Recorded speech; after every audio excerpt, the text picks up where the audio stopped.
My bankruptcy became the talk of the town overnight. The once minus arrogant young lady of the Zhang family had hit rock bottom, worse off than the nanny who used to work in my luxurious mansion.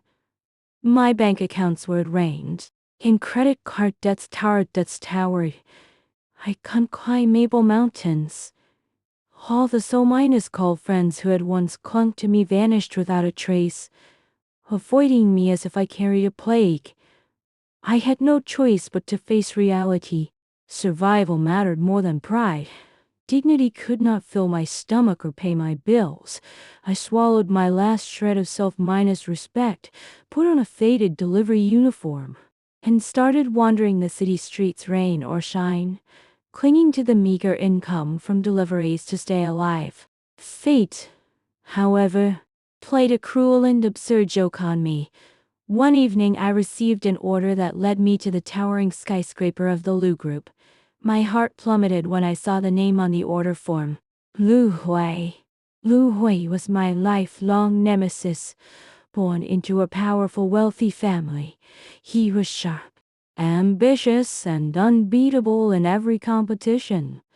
For years he had been my shadow, waiting eagerly to witness my downfall and mock my misfortune. Standing at the entrance of the Lu Group building, I felt the huge gap between us. He was in the sky, and I was in the mud. Taking a shaky breath, I picked up the delivery bag and walked in. His assistant barely glanced at me, silently pointing to the top-floor president's office. Pushing open the office door, I saw Lu Hui lounging on the sofa, flipping through documents with one hand. Floor minus to minus ceiling windows framed the glittering city night behind him, and cold moonlight draped over his tall figure, making him look noble and untouchable. I cursed his pretentious elegance silently. He looked up instantly, his dark eyes locking onto me, a playful and mocking smile tugging at his lips. Who would have thought? The proud Miss Zhang is now delivering food to me, he said slowly, his voice laced with amusement. I had expected his mockery and refused to engage. I placed the food on the table coldly. Sign for the delivery. In such a hurry, he put down the documents, leaned back, and loosened his tie casually. I have a way for you to make quick money, a deal. I raised my eyebrows suspiciously. You want to humiliate me?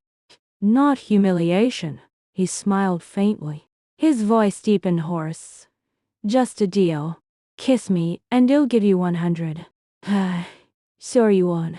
The air in the office froze. I stared at him in disbelief for a second, then let out a bitter, reckless laugh. This man never missed a chance to torment me. Pride was useless in front of hunger and debt. 100,000 yuan was money I could never earn in months of deliveries. Before he could react, I stepped forward, grabbed his collar fiercely, and bit hard on his collarbone. Lu Hui's body stiffened instantly, his pupils shrinking in shock. He clearly never imagined I would act so boldly. I left a deep, red teeth mark on his skin without mercy. When I pulled away, his breathing was ragged, and he stared at the mark on his collarbone with a complicated expression. I licked the corner of my mouth arrogantly. 100,000 yuan. Pay up. His ears turned pink with embarrassment and anger. You would do this just for money. I can do worse, I scoffed. Determined, I grabbed his wrists and pushed him down onto the sofa. Before he could finish protesting, I leaned down and kissed him roughly, full of revenge and defiance. The world fell silent, leaving only the pounding of our heartbeats. This was no longer a bite, it was a fierce, unapologetic kiss. When I pulled away, Lu Hui's face was flushed, his eyes dazed, his suit crumpled, and his lips slightly swollen. He looked like the one who had been taken advantage of. I stood up calmly, wiped my mouth, and stretched out my hand. 1 million yuan. Transfer it now. Gritting his teeth, Lu Hui forced down his fury, took out his phone, and transferred the money furiously. I checked the notification, smiled with satisfaction, patted his cheek lightly, and turned to leave. The next day, I was about to take another delivery order when I found my account banned. The reason: customer complaint, poor service attitude, ruined dining experience. The complainant was Lu Hui. I saw red. How dare he get me fired after taking the money? It was like working myself to the bone for a client, only to be betrayed and given a bad review. I stormed back to the Lu group immediately. The receptionist stared at me in surprise. I held up my phone and declared firmly, "Lu Wei complained about me and got me fired. I need an explanation." Her eyes widened at my boldness. Lu Hui's chief assistant rushed over, looking awkward, trying to stop me. I ignored him, pushed open the office door with a bang, and locked it behind me. Lu Wei looked up from his documents, amused. "Spent all the money already? Came back for more kisses?" I slammed my phone on his desk, leaning down to glare at him. "You maliciously got me unemployed. What's your problem?" He leaned back calmly, folding his hands on the desk. "You have 1 million. Why still deliver food?" "I like earning my own money." "So what?" I snapped. His eyes swept over me slowly, as if examining a rare treasure. "If you love earning money so much, I have a better offer. Be my personal assistant. 500,000 yuan a month, room and board included." I scanned the contract in shock. Luxury executive suite, private driver, full benefits.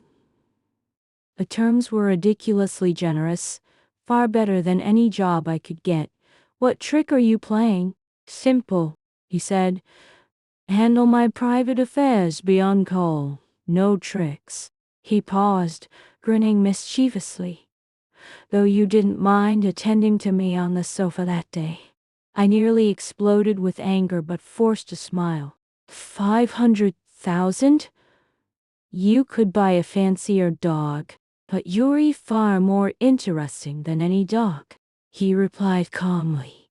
Alarm bells rang in my head, but I agreed. I desperately needed the money. I laid out my terms: no physical contact, no funny business, 3 months' salary in advance. Lu Wei laughed slyly. "I have one condition too. If you touch me first, you pay back double the advance." I stared at him, realizing he had planned this all along.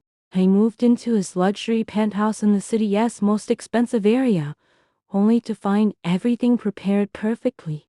Grand minus new clothes, shoes, and accessories in my size, all with tags still on. He admitted he had prepared everything the day before. He knew I would agree. What followed was a month of daily teasing and chaos. He made me cook breakfast at 5 a.m. Dragged me jogging at dawn, and found endless excuses to torment me. Yet he never hurt me, always paid on time, and his pranks were strangely gentle. One night, as I lay in bed, memories flooded back. We had not always been enemies. As children, we were close. He gave me his pocket money, tutored me in math, and baked me ugly but delicious birthday cakes. The rift started in high school when I grew close to a handsome transfer student. Lu Hui suddenly turned cold and hostile, and we became rivals. I never understood why he was so angry back then. On the third night, I decided to tease him back. I sat beside him on the sofa and leaned my head on his shoulder. His body tensed instantly, his ears turning red.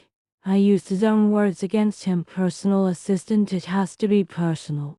I whispered in his ear, asking for my salary in advance, and he flustered. I fled to the bathroom. I smiled triumphantly, but my own heart was racing. Days later, Lu Hui dried my hair for me. His gentle touch sent shivers down my spine. I realized I no longer hated him, I was falling for him. The tension between us grew thick with unspoken feelings. Everything came to a head at a grand banquet. Yu Yuan, a wealthy girl who had chased Lu Hui for 6 years, publicly mocked me, sneering that I was a bankrupt beggar living off Lu Hui's kitty. Before I could respond, Lu Hui pulled me into his arms and kissed me possessive lie in front of everyone, silencing the room. It was a public declaration. I was his. But the kiss left me terrified. I could not stand the ambiguity. That night, I packed my bags and fled, unable to face my feelings or his games. Lu Hui found me in a nearby park, his face filled with worry. I broke down, admitting I liked him but refused to be his toy.